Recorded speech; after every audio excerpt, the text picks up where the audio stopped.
Hello everyone. Today we talk about how to fix the of Prime Video.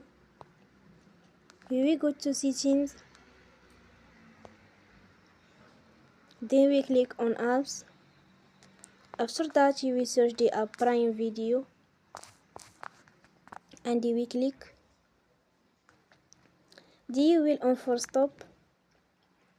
After that you will go to storage. Then we click on clear cache.